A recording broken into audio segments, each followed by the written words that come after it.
नमस्कार महाराष्ट्रातील माझ्या सर्व अभियोग्यताधारक बंधू आणि भगिनींनो, टेट परीक्षा 2025चं सेल्फ सर्टिफिकेशन सुरू आहे आणि त्यामध्ये येणाऱ्या ज्या वेगवेगळ्या अडचणी आहेत किंवा समस्या आहेत, त्या संदर्भातलं अतिशय महत्त्वाचं जे नवीन सूचनांचं पत्रक आपल्याला या ठिकाणी पाहायला मिळतं आहे.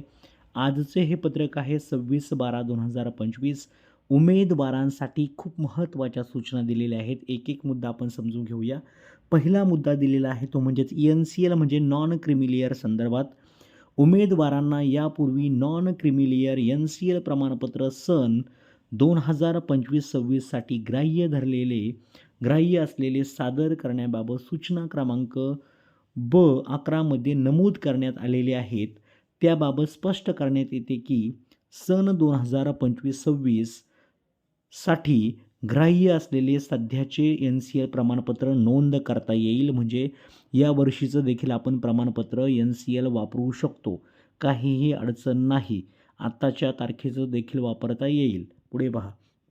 तसेच दुसरा मुद्दा, EWS प्रवर्गातील उमेदवाराचे प्रमाणपत्र उत्पन्नावर आधारित असल्याने 2025-26 साठी ग्राह्य असणारे प्रमाणपत्र पोर्टलवर नोंद करणे आवश्यक आहे. 2025-26 साठी ग्राह्य असणारं नोंद करायचं आहे. तिसरा मुद्दा दिलेला आहे जो की खुल्या प्रवर्गातील अभियोग्यताधारकांसाठी आहे आणि खूप महत्त्वाचा आहे. बऱ्याच जणांनी नोंद देखील केलेली असेल. खुल्या प्रवर्गातून केंद्रीय शिक्षक पात्रता परीक्षा म्हणजे CTET दिलेले उमेदवारांपैकी ज्यांना 55 ते 60 या टक्क्यादरम्यान गुण असतील अशा उमेदवारांना त्यांच्या CTET प्रमाणपत्रावर नॉट क्वालिफाईड अशी नोंद आहे.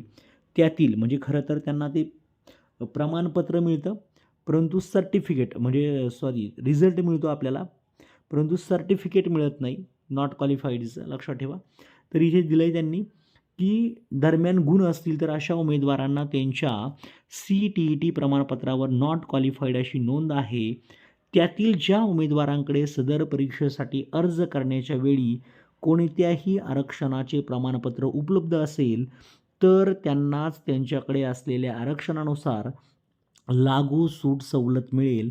सदर परीक्षेसाठी अर्ज करण्याच्या वेळी आरक्षणाचे प्रमाणपत्र नसेल तर त्यांना सूट सवलतीचा लाभ घेता येणार नाही.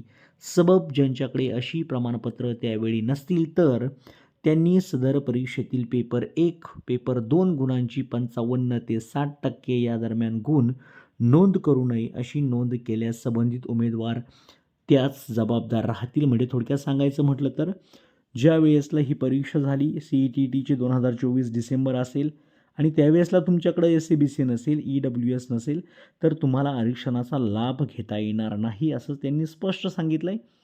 ओके, पुढे पाहूया.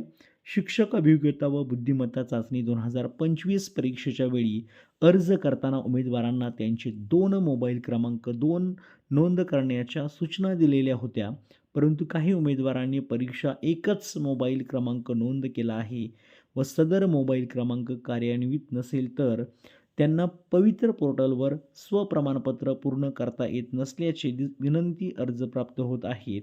या उमेदवारांना स्वप्रमाणपत्र पूर्ण करण्यास OTP अनिवार्य असल्याने त्यांचा सध्याचा मोबाईल पोर्टलवर असणे आवश्यक आहे. यासाठी ज्यांना परीक्षेच्या वेळी नोंद केलेला मोबाईल कार्यान्वित नसेल अशा उमेदवारांनी त्यांनी टेट 2025 साठी नोंद केलेल्या ईमेल ID वरून त्यांनी विनंती अर्ज, ओळखीचा पुरावा म्हणून आधार कार्ड, पॅन कार्ड, वाहन चालविण्याचा परवाना यापैकी एक कागदपत्र तसेच परीक्षा क्रमांक व टेट 2025 परीक्षेचा नोंदणी क्रमांक, नवीन मोबाईल क्रमांक यासह पवित्र 25@gmail.com या ईमेलवर अपडेट चेंज मोबाईल नंबर अशा विषय ईमेल केल्यास अशा उमेदवारांना स्वप्रमाणपत्र करण्यासाठी त्यांचा मोबाईल नंबर अपडेट करून देता येईल. आणि शेवटून दुसरा मुद्दा आहे, पवित्र पोर्टल अथवा अन्य पदभरतीमधून यापूर्वी प्रकल्पग्रस्त भूकंपग्रस्त आणि माजी सैनिक इत्यादी एक वेळ लाभ देय असणाऱ्या प्रमाणपत्राचा लाभ घेऊन सेवेत रुजू झालेल्या उमेदवारांना पुन्हा त्या प्रमाणपत्राचा लाभ देय नाही. त्यामुळे अशा उमेदवारांना त्यांच्या टेट 2025 मध्ये सहभागी व्हावयाचे असल्यास सदर आरक्षणाचा लाभ न घेता त्यांचा मूळ प्रवर्ग अथवा खुला प्रवर्ग असेल तर तसे नोंद करून पदभरती प्रक्रियेत सहभागी होण्यासाठी स्वप्रमाणपत्र पूर्ण करू शकतील. पुढे दिले त्यांनी ज्या उमेदवारांकडून चुकीची नोंद झाल्यामुळे ती दुरुस्त करावयाची असेल आणि स्वप्रमाणपत्र प्रमाणित केले असेल तर त्यांना त्यांचे स्वप्रमाणपत्र अनसर्टिफाय करता येईल व अशी योग्य नोंद करून पुन्हा स्वप्रमाणित करणे आवश्यक आहे याची नोंद घ्यावी. अशा या खूप महत्त्वाच्या सूचना आपल्याला मिळालेल्या आहेत. त्यामुळे सर्वांनी या गोष्टी तुमच्याकडे असतील तर नक्कीच अपडेट करा.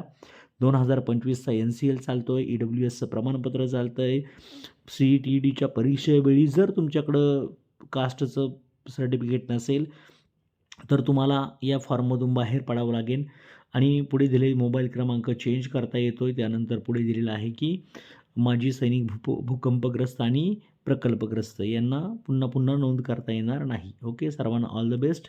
Thank you so much. अशाच प्रकारचे अपडेट आपल्या चॅनेलवरती मिळत राहतील. Thank you so much.